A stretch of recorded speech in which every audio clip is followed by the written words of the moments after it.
저번 시간에 개인 혹은 가계의 섭리에 따른 손익계산서를 작성해 보았죠. 그러면 이번 시간에는 개인 혹은 가계의 섭리에 따른 대차 대조표를 작성해 보아야 되겠죠. 이러한 작업을 하는 이유는 뭔가요? 사회나 국가를 형성하는 핵심 요소들은 뭔가요? 기업도 있고 정부도 있고 개인도 있겠죠. 시장도 있죠. 그래요. 사회나 국가를 이해하기 위해서는 사회를 구성하는 개인이나 가족을 알아야 되고 기업도 알아야 되고 정부도 알아야 되겠죠. 그 시장도 이해를 해야 되겠죠. 그래요. 뭐 기업이나 정부, 시장이 있는 이유는 뭔가요? 사회를 구성하는 구성원인 사람들이 필요로 하기 때문이죠. 그래요. 저번에 예전에 기업에 대해서 분석을 했죠. 그리고 개인에 대해서도 지금 분석하고 있죠. 나중에는 정부도 분석해야 되겠죠. 그러면 그래요. 정부의 섭리에 따른 재무제표 역시 작성해 보아야 되겠죠. 작성이 어려울까요? 어렵지 않겠죠. 기업하고 거의 유사하겠죠. 왜 그래요? 정부는 공적 자본이고 기업은 사적 자본이죠. 공통점이 있죠. 둘 다 자본이죠. 자본이면서 무엇으로 구성되어 있을까요? 어떤 형식을 취하고 있을까요? 기업이나 정부나 조직의 형식을 취하고 있겠죠. 거의 비슷하겠죠. 그래요. 아, 이 도면은 무슨 도면인가요? 사회 도면이죠. 국가 도면 어떨까요? 똑같겠죠. 그러면 사회와 국가는 같은 것인가? 이런 생각을 해볼 수가 있잖아요. 다르겠죠. 국가에 반드시 있는 게 뭔가요? 정부죠. 정부가 없으면 어떻게 되나요? 국가가 성립이 안 하겠죠. 근데 고대에는 정부가 없었잖아요. 원시 시대에는. 그래도 사회는 있었죠. 그래요. 국가보다 정부가 더 포괄적인 개념을 지니고 있죠. 그럼 현 시대는 어떤가요? 국가와 사회가 잘 구별이 안 되잖아요. 도면이 똑같으니까. 그 왜 그런가요? 사회가 국가 단위로 조직되어 있기 때문에 그런 거죠. 그래요. 어, 정부가 없어도 사회는 존재한다. 현 시대에서 사회와 국가가 구별되지 않는 이유는 사회 자체가 국가로 조직되어 있기 때문이다. 국가 단위로 조직되어 있기 때문이다. 그렇게 설명할 수 있겠죠. 그렇게 되는 거예요. 그래요. 섭리에 따른 대차 대조표를 작성해 봐야 되는데, 그러면 무엇을 알아야 될까요? 그래요. 기본적으로 대차 대조표는 무엇으로 구성되어 있을까요? 기업이건 개인이건 그래요. 자산이 있을 테고 부채와 자본으로 구성되겠죠. 그럼 어떤 도면을 이해해야 될까요? 자산 도면을 이해해야 되고 그 다음에 자본과 부채 도면을 이해해야 되겠죠. 그래요. 원리는 개인이건 기업이건 같아요. 예전에 한번 설명을 했죠. 이 자본하고 부채통인데 뭐 기업이건 개인이건 같죠. 어, 순자산 신축 기능통이 있고 부채 신축 기능통이 있죠. 대차 대조표로 보면 뭔가요? 순자산 신축 기능통은 그래요. 자본에 해당할 테고 그래요. 부채 신축 기능통은 무엇에 해당할까요? 부채에 해당하면 되겠죠. 그래요. 자산통도 있겠죠. 뭐 기업 자산통이라는데 뭐 기업 자산 신축통이라 할 수도 있겠죠. 개인 혹은 가계 자산통이라는데 개인 혹은 가계 자산 신축 기능통이라고 할 수 있겠죠. 신축 기능통은 왜 신축 기능통이라고 하나요? 신축 기능이 있으니까 그렇겠죠. 통 자체가 이렇게 커질 수가 있는 거죠. 커졌다 작아졌다 그러니까 커졌다 작아졌다 할 수 있다. 그러니까 신축 기능이 있다. 그래서 신축 기능통이라고 얘기할 수 있다. 라고 말하는 거죠. 그래요.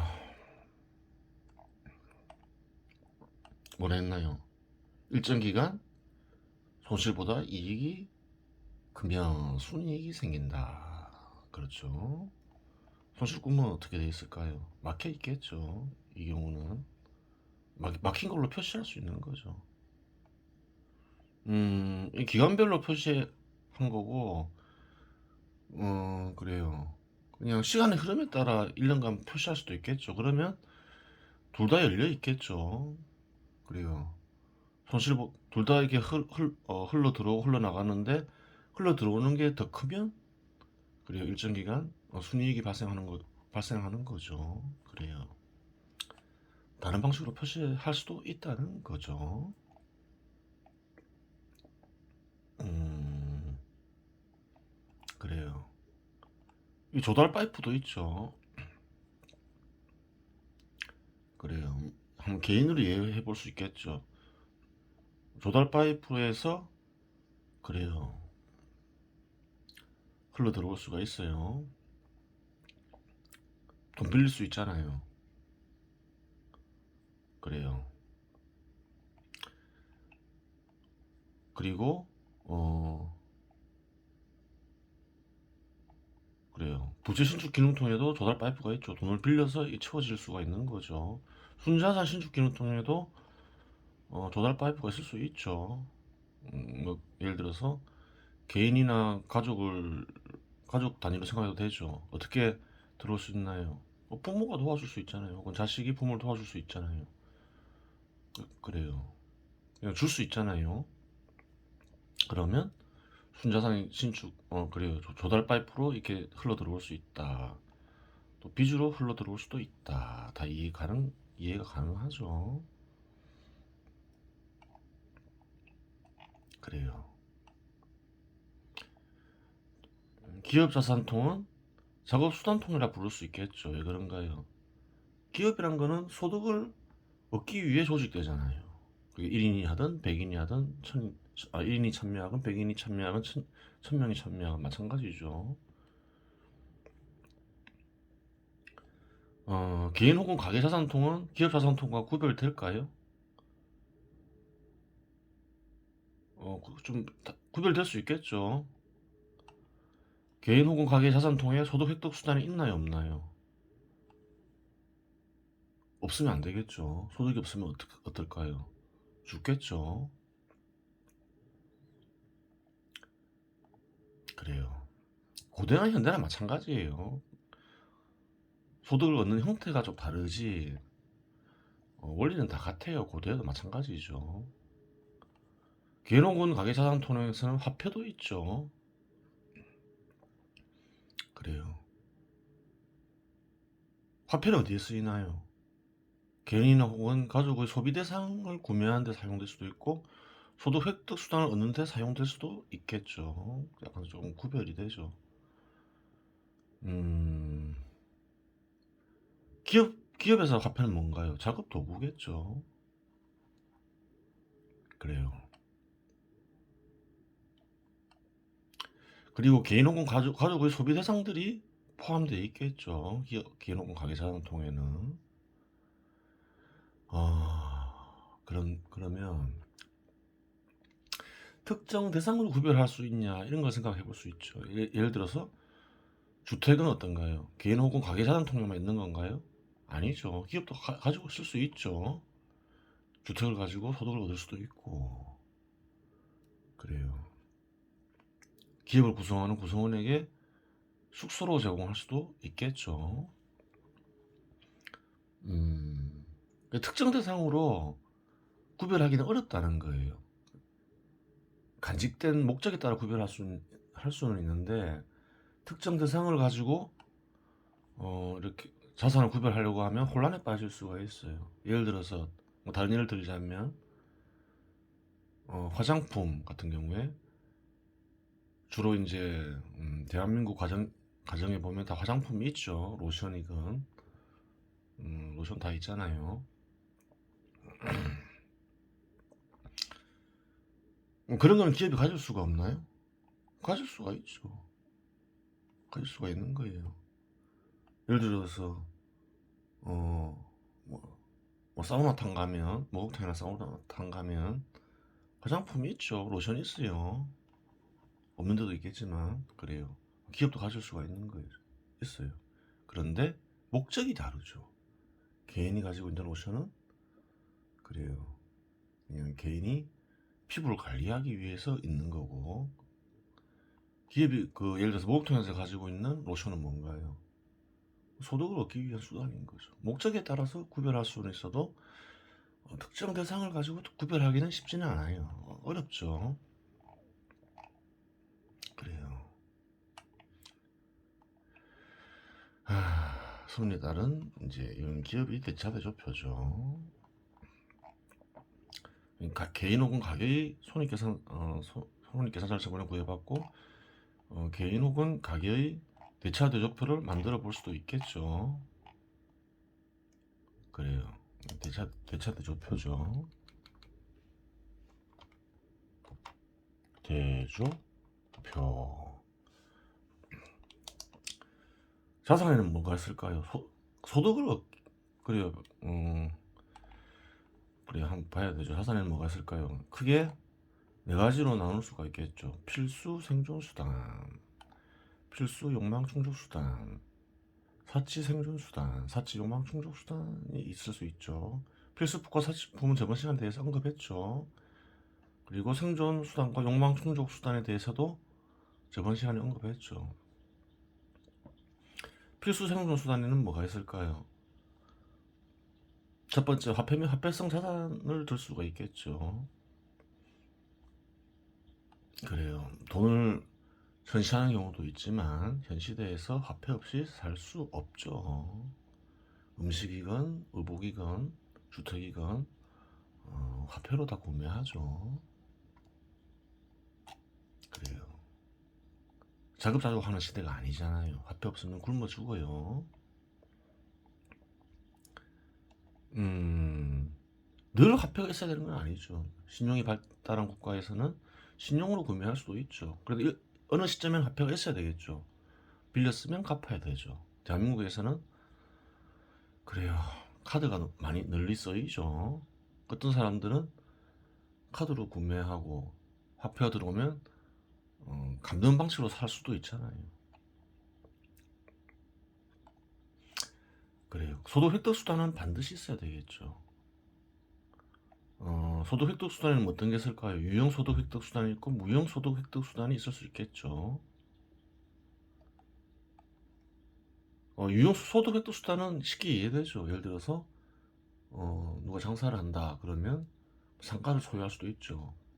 상가가 있을 수 있고, 상가를 소유하지 않았더라도 상가 안에 여러 가지 그래요. 비품들이 있을 거 아니에요. 그런 게 유형 소득 획득 수단이죠. 음식점을 생각해도 마찬가지죠. 주방 안에 여러 도구들이 있고 식탁이 있잖아요. 그런 게 이제 유형 소득 획득 수단이고, 무형 소득 획득 수단은 뭘까요? 직장, 기술 이렇게 적어놨죠. 그러면 이런 얘기 할 수 있잖아요. 무형 소득 획득 수단도 가격으로 표시할 수 있느냐? 사람들이 그렇게 하고 있느냐? 그렇게 하고는 있죠. 근데 가격을 정확하게 측정하지는 못하고 있죠. 가격을 어떻게 측정해야 될지 몰라서 그런 거죠. 가격을 구할 수 있을까요? 구할 수 있죠. 이런 것들이 정말 가격이 있느냐, 가격을 구할 수 있느냐 이렇게 생각할 수 있잖아요. 사람들은 가격이 있다고 있는 걸 알죠. 대한민국 사람들은 결혼할 때 남녀들이 서로의 직장을 많이 보잖아요. 가격이 있다 생각하는 거죠. 얼마인지 정확하게 몰라서 그렇지. 그래요. 가격을 구할 수가 있어요. 그럼 어떻게 하면 가격을 구할 수 있는데? 이렇게 질문할 수 있잖아요. 예전에 부동산 금년 가격을 구하는 식을 언급했죠. 어떻게 구한다 했나요? 부동산 금년 가격은 1년간 부동산 투자 수익에다가 연이자율을 나누면 된다. 분수로 표시하면 이렇죠. 연이자율 분의 1년간 부동산 투자 수익. 그렇죠. 자세한 설명을 하지 않겠습니다. 이미 예전에 설명했죠. 이 주소로 들어가면 볼 수 있어요. 아니면 유튜브에 들어가서 진리에 이르는 길 2의 부록 이렇게 부동산 1 검색을 하면 되죠. 그러면 이런 화면이 쭉 나오죠.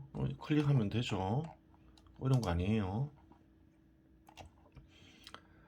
그럼 눈치 빠른 사람은 이제 알겠죠. 어떻게 구하나요? 기술하고 직장 가격은 1년간 얻은 소득 나누기 연이자율이죠. 연이자율 분의 1년간 얻은 소득을 연이자율 분의 1년간 얻은 소득이죠. 이렇게 식으로 간단하게 표시할 수 있죠. 어려운 거 아니에요. 그래요. 좀 자세한 내용을 알고 싶으면 봐라, 여기 들어가서 봐라, 그렇게 이해할 수 있겠죠. 연이자율. 연이자율은 이렇게 이제 기준 연이자율이 있을 수 있고 조정값이 있을 수 있죠. 조정값은 뭔가요? 위험도를 가리키죠. 둘 간의 관계에는 플러스 마이너스가 형성될 수 있고 곱하기가 형성되어 있을 수도 있겠죠. 그래요. 어려운 건 아니에요. 그리고 이제 한번 보세요. 뭐 어떤 게 있을까 한번 볼 수 있는 거죠. 개인 혹은 가족 소비 대상이 있을 수 있겠죠. 식량, 주택, 의복, 기타 뭐 이런 것들을 이제 그래요. 가격을 적을 수가 있겠죠. 그래요. 쉬운 건 아니에요. 예를 들어서 처음 산 가격으로 항상 적어놓으면 안 되겠죠. 처음 샀을 때 가격과 시간이 지났을 때 가격은 좀 다르겠죠. 그런 걸 반영할 수도 있겠죠. 그래요. 새거와 중고의 가격이 같을 수는 없잖아요. 또 필수 욕망 충족 수단이 있을 수 있다. 뭐 기금속, 교통수단, 통신수단, 기타, 뭐 화장품, 담배, 텔레비전. 그래요. 저번에 얘기했죠. 개인 혹은 개인적으로 적을 수도 있고 사회적으로 적을 수도 있다. 그 말은 무슨 말인가요? 개인에 따라서 필수품과 사치품이 다를 수가 있는 거죠. 예를 들어서 양말이 있는데 10,000원짜리 양말이 있어요. 어떤 사람이 보면 그것은 사치품이에요. 근데 어떤 사람 입장에서 보면 필수품이 있죠. 그래요. 개인적 차이가 있을 수 있어요. 소득이 300만 원인 사람, 소득이 1,000만 원인 사람, 소득이 2천만 원 사람, 제각각이죠. 사회를 구성하는 사람들의 소득은 사람들의 입장에 따라 다르겠죠. 개인마다 차이가 있을 수 있어요. 그런데 사회적으로는 어느 정도 그래요. 어느 정도 뭐 한 중간값에 맞춰서 혹은 평균값에 맞춰서 이런 것을 작성해 볼 수가 있겠죠. 그래요. 사치 생존 수단이 있다. 식량, 주택, 의복, 기타. 저번에 다 설명했죠. 필수품에도 식량이 있을 수 있고 사치품에도 식량이 있을 수 있죠. 왜 그래요? 예를 들어서 쌀마더라도 가격이 천차만별이죠. 양말도 그렇고 옷도 그렇고 다 그렇죠. 주택도 마찬가지죠. 대한민국도 그렇잖아요. 25평짜리 아파트 3, 4, 한 25평 아파트가 있는가 하면 서울 같은 경우에는 25평 아파트도 한 8, 9 할 수 있죠. 비싼 데는 10억이 넘어가기도 하죠. 그래요. 가격이 천차만별이기 때문에 그런 거예요.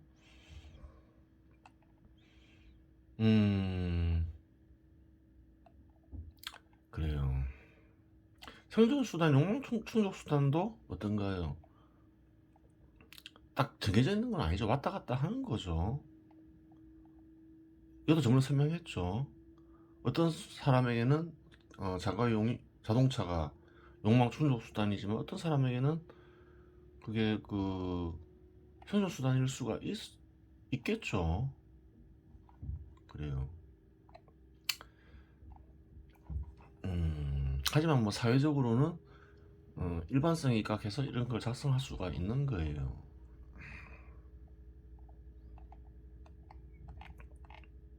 부채를 한번 볼까요?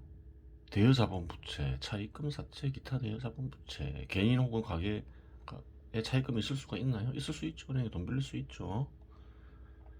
금융권에서 돈을 빌릴 수가 있어요. 사채가 있을 수 있나요? 있을 수 있죠. 개인적으로 동거래 할 수 있죠. 기타 대여자본부채 있을 수 있죠. 렌트 할 수 있잖아요.